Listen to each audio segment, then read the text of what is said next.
네, 이 시간부터는 저희가 큰 단원으로 보면 두 번째 단원, 네, 방정식을 배울 겁니다. 네, 방정식의 뜻이 무엇인가에 대해서는 나중에 좀 알아보기로 하고요.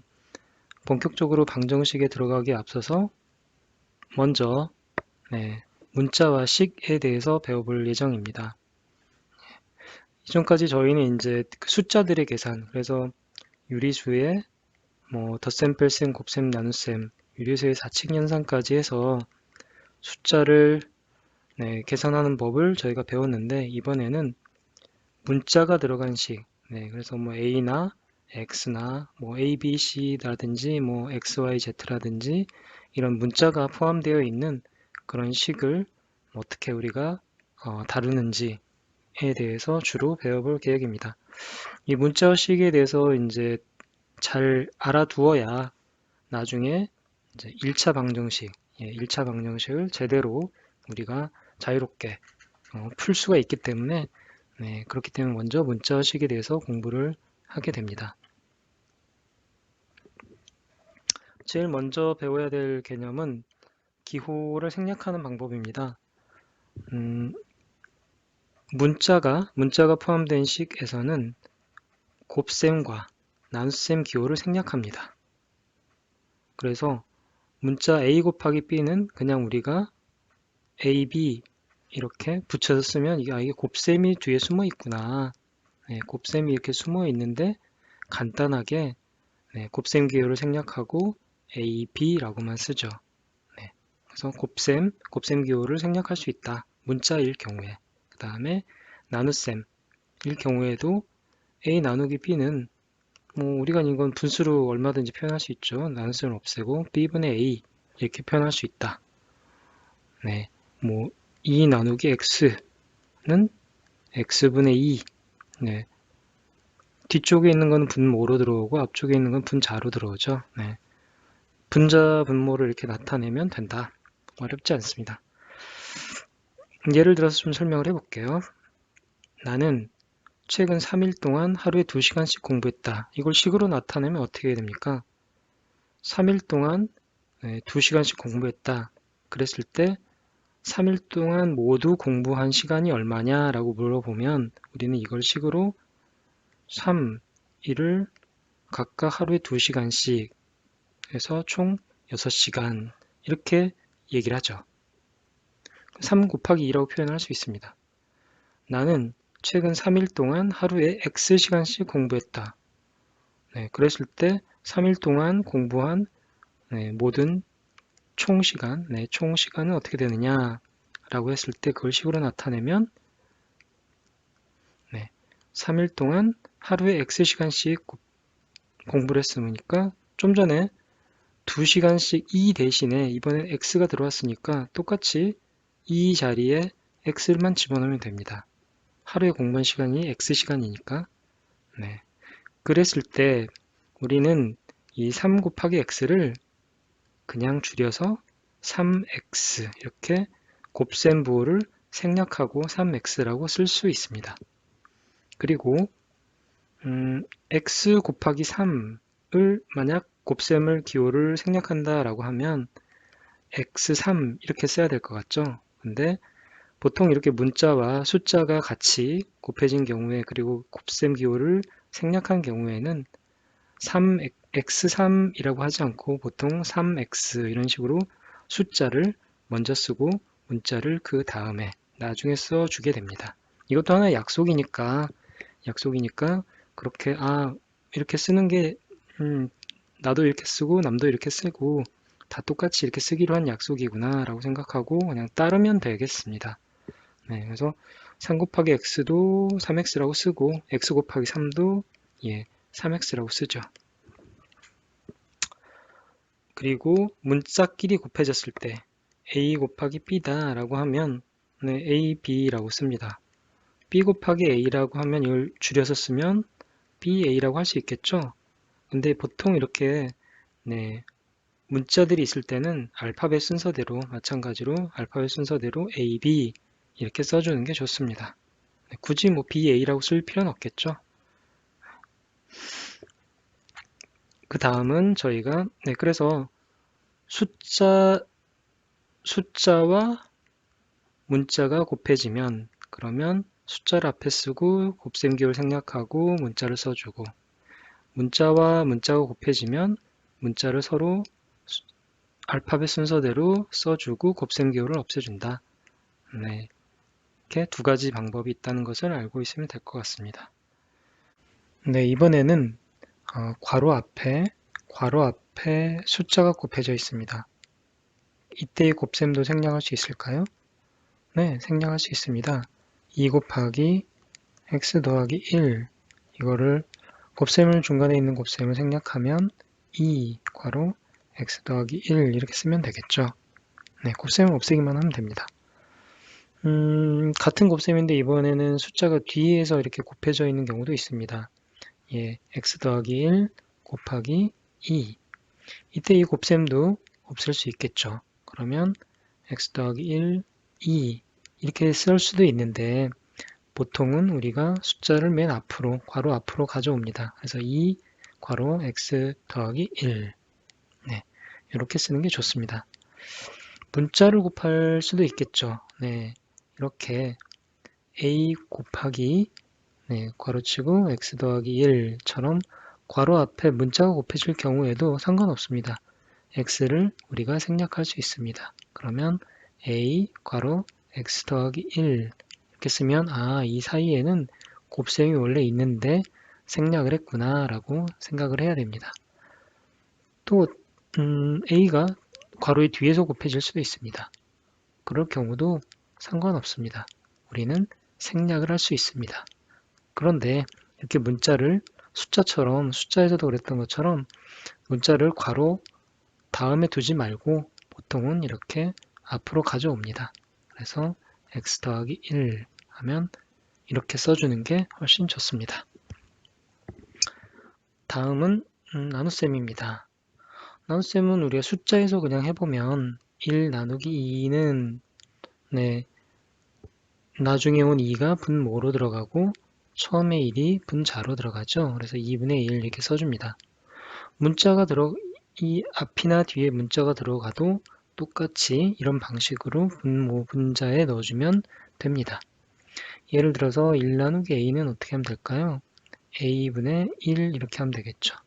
a는 분모로 1은 분자로 x 나누기 2는 어떻게 하면 될까요? 네, 2가 분모로 x가 분자로 2분의 x라고 써주면 되겠죠.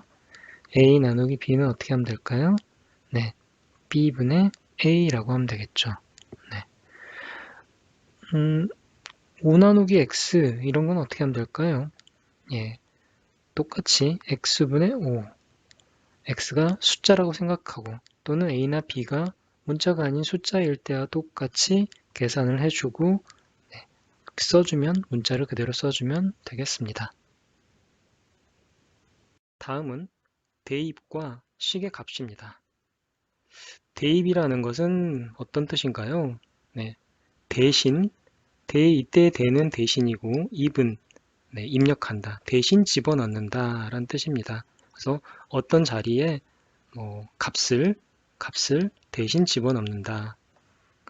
정확하게 뜻을 알아보면 문자에 어디에 집어넣느냐? 문자에 숫자를 집어넣는 것을 대입이라고 한다. 네, A란 문자가 있는데 여기에다가 4를 집어넣겠다. 이런 게 대입입니다. 다음, 문자가 포함된 식에 숫자를 대입해서 나온 결과값을 식의 값이라고 한다. 네, 예를 들어서 네, a 더하기 1이라는 식이 있습니다. 여기에 a는 4를 대입한다 라고 하면 a에다가 4를 그대로 써주는 거죠. C식에. 그러면 4 더하기 1이니까 5. 이때 이 결과 a에 4를 대입했을 때 그 식의 a에 4라는 숫자를 대입했을 때 나온 결과값 5 이런 것들을 바로 식의 값이다 라고 표현하는 겁니다. 네, 이렇게 해서 이제 개념은 저희가 간단하게 알아봤는데요. 예를 들어가면서 조금 더 자세히 알아보도록 하겠습니다. 네, 먼저 좀 알아볼 거는 이 숫자끼리 곱셈할 때 그러면 우리가 숫자끼리 곱셈할 때는 곱셈 기호를 없앨 수 있느냐? 네, 없앨 수는 있습니다. 이렇게 가운데 점을 하나 찍으면 네, 곱셈을 대신하게 됩니다. 네, 숫자끼리 있을 때는 문자와 숫자나 문자와 문자를 곱할 때는 우리가 곱셈을 아예 없애고 뭐 a, b 또는 뭐 3x 이런 식으로 표현을 할 수 있었지만 만약에 그런 식으로 똑같이 2 곱하기 3을 표현한다고 하면 2, 3 쓰면 23하고 혼동이 되죠. 그러면 안 됩니다. 그래서 이거는 2.3 하면 2 곱하기 3이구나. 그래서 2.3은 6 이렇게 계산을 하면 됩니다. 또는 2 곱하기 3을 곱셈을 굳이 없애려면 괄호를 치면 되죠. 그래서 괄호와 괄호 사이에 아무것도 쓰지 않으면 이게 곱셈이구나 라고 생각을 할 수 있습니다. 그래서 2, 3은 6 똑같이 계산을 할 수 있습니다. 그래서 이렇게 숫자끼리 곱셈을 할 때는 굳이 곱셈 기호를 없애고 싶으면 가운데 점을 찍거나 또는 이렇게 괄호를 치면 된다라는 것도 알아두시기 바랍니다. 자, 뭐 저희가 좀 전에 알아봤듯이 2 곱하기 x라고 하면 이거는 곱셈 기호를 없애고 2x라고 표현을 할 수 있었죠. 근데 이 x는 그냥 문자입니다. 문자. 네, 이거는 숫자가 아니죠. 네, 숫자가 아니기 때문에 이, 이 값이 얼마인지는 우리는 알 수가 없습니다. 그냥 2하고 x란 문자가 곱해져 있다는 것만 알 수 있죠. 근데 만약에 이 x란 값이 어떤 특정한 숫자가 들어오게 된다. 그래서 x의 값이 만약 1이라면 어떻게 될까요? 그러면 이 x는 2 곱하기 x고 이거는 2 곱하기 x가 1이니까 2가 되겠죠. 그러면 값이 2로 떨어지게 되죠. 이때 x에다가 2를 집어넣는 거를 대입이라고 하고 네, 그렇게 대입을 했을 때 나온 값을 식의 값이라고 하는 겁니다. 네, 식의 값이라고 하는 겁니다. x값이 만약 2가 되면 어떻게 될까요? 2x에서 x값이 2가 되면 2, x에다가 2를 집어넣으면 4가 되겠죠. 이렇게도 할 수 있고요. 만약에 x값이 3이라면 3x니까 3 곱하기 3은 9 이렇게도 풀 수가 있고요. 네, 식의 값을 이렇게 구할 수가 있습니다. 만약에 식이 2x 플러스 1과 같은 식이 있다고 합시다. 그러면 이 식에 x에 4를 대입하면 식의 값은 어떻게 되는가? 저희가 뭐 조금 전에 했던 거하고 똑같습니다. 2x 더하기 1에 네, 여기에다가 x는 4를 대입한다 라고 하면 2 곱하기 4 더하기 1 이렇게 되겠죠. 그러면 2, 4, 8 더하기 1을 하면 9 이렇게 나오게 되죠. 그랬을 때 네, 우리가 이 나온 결과가 바로 식의 값이다 라고 얘기한다고 했죠. 네, 그리고 x에다가 4를 집어넣는 이것을 대입이라고 한다 라고 이미 저희가 얘기를 했습니다. 이렇게 대입은 어떤 식의 문자에다가 특정한 숫자를 집어넣는 것입니다. 그리고 이때 식은 우리가 지금 좀 봤듯이 간단한 형태의 식도 되지만 복잡한 형태의 식이 되더라도 아무런 문제가 없습니다. 예를 들어 보면 x의 제곱 더하기 xy 이건 x 곱하기 y죠. 더하기 y의 제곱 같이 좀 복잡한 식이 있는데 여기에다가 x는 2, 또 y는 마이너스 2를 대입합니다. 그렇게 했을 때 식의 값을 구해보자. 그러면 아무 생각 없이 주어진 식에 집어넣으라고 하는, 대입하라고 하는 값을 각각 집어넣으면 됩니다. x에는 2를 집어넣으라고 했으니까 2의 제곱 더하기 x값이 2죠. 2 곱하기 y값은 마이너스 2입니다. 그 다음에 더하기 y의 제곱이니까 마이너스 2의 제곱. 이걸 풀기만 하면 식의 값을 구할 수 있는 겁니다. 2의 제곱은 4가 되겠죠. 더하기 2 곱하기 마이너스 2는 마이너스 4 네, 더하기 음수의 짝수승이므로 플러스가 되고요. 부호는 플러스가 되고 그대로 2의 제곱이 되겠죠. 그러면 4 빼기 4 이건 0이 될 것이고 더하기 4는 결국 4가 되겠네요. 이렇게 아무리 식이 뭐 x의 3승 더하기 y의 제곱 더하기 xy 이런 식이 있는데 여기에 마찬가지로 x는 2, y는 마이너스 2일 때의 식의 값을 구해라 라고 하면 그대로 x의 값에다가 2를 집어넣고 y의 값에다가 마이너스 2를 집어넣어서 이렇게 계산하면 됩니다. 어렵지 않습니다. 그대로 x값에 2를 집어넣고 y값에 마이너스 2 이걸 계산하면 식의 값이 나올 겁니다. 다음 문장을 문자를 사용한 식으로 고쳐보아라. 어떤 수 x의 3배보다 5 작은 수.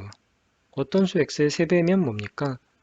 3 곱하기 x라고 표현할 수 있죠. 여기에 5가 더 작습니다. 그러면 5를 빼줘야 되겠죠. 이거를 곱셈을 없앨 수 있죠. 3x-5. 네. 주어진 문장을 이렇게 식으로 고쳐 쓰는 것도 우리가 앞으로는 좀 익숙해져야 될 그런 이제 연습 중에 하나입니다. 그래서 1차 방정식의 활용이라든지 이런 데 가면 이렇게 문제가 말로만 주어지고 그걸 우리가 식으로 이런 식으로 이제 고쳐서 문제를 풀어야 되는 그런 경우가 생기기 때문에 그렇기 때문에 문장을 하나의 문장으로 표현된 것을 식으로 표현하는 법 이런 것도 연습을 좀 많이 해주시기 바랍니다. 그리고 연습을 할 때 이제 점점 익숙해지면 3 곱하기 x 굳이 이제 쓰지 않아도 됩니다. 이 과정을 생략하고 바로 3x-5라고 식을 쓸 수 있을 정도로 연습을 많이 해주시면 좋겠습니다. 100원짜리 A개가 있고 500원짜리 B개가 있을 때 가진 돈은 총 얼마냐? 100원짜리가 A개가 있으니까 한 개 있으면 100원, 두 개 있으면 200원이죠. A개를 곱하면 됩니다. 100원과 A개를 곱하면 되죠. 그러면 100A, 100 곱하기 A 더하기 500원짜리도 하나가 있으면 곱하기 500원이고 곱하기 두 개가 있으면 곱하기 2 하면 되고 곱하기 3, 세 개가 있으면 곱하기 3 이렇게 하면 되죠. 즉 500원짜리 B개가 있을 때 총 가진 돈은 500B가 되겠죠. 이게 답입니다. 100A 더하기 500B. 사과 50개를 X명에게 나누어 줄 때 한 사람이 받는 사과의 개수. 만약 10명에게 나눠주면 어떻게 표현하죠? 한 사람이 받는 사과의 개수는 50을 10로 나누면 됩니다.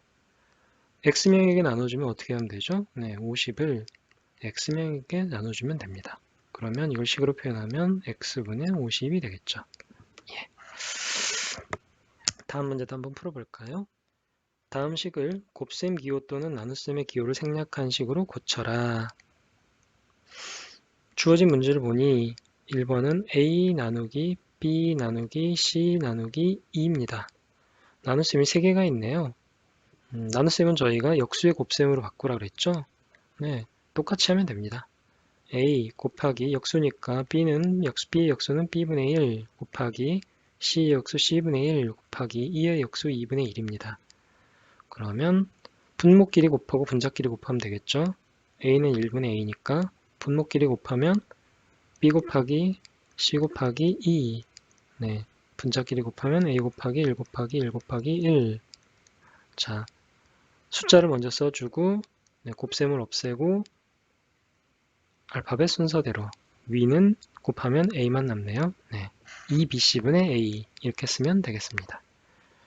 두 번째는 뭘까요? 비슷한데요. 가운데만 곱셈으로 바뀌었네요. 다시 한번 해볼까요? A 나누기 B 곱하기 C 나누기 2는 곱셈으로 고치겠습니다. A 곱하기 B분의 1 곱하기 여긴 C 그대로 있고요. 곱하기 2분의 1 자, 분자끼리 분모끼리 분모는 2하고 B가 있네요. 2B 분자는 A하고 C가 있네요. AC 이게 답입니다. 나눗셈과 곱셈 기호를 없애는 방법은 이렇게 뭐 별로 어렵지 않습니다. 숫자를 먼저 앞에 써주고 해주면 되죠. 그리고 대입과 식의 값은 어떤 식이 있으면 먼저 식이 주어져 있고 또는 우리가 이렇게 말로 주어진 식을 이렇게 식으로 표현할 수 있고요. 숫자와 문자가 들어간 식으로 표현할 수도 있고 이렇게 식이 주어졌을 때 어떤 x가 특정한 값이 주어지면 식의 값을 구할 수가 있다. 그래서 어떤 수 x의 3배보다 작은 5 작은 수 해서 우리가 식을 3x-5로 썼는데, 여기에 그럼 x가 5일 때 값이 얼마냐 라고 물어보면 그대로 3 곱하기 5, x의 값에 5를 넣고 마이너스 5를 해주면 식의 값을 구할 수 있는 거죠. 네, 네. 이렇게 대입과 식의 값에 대해서 알아두시면 되겠습니다.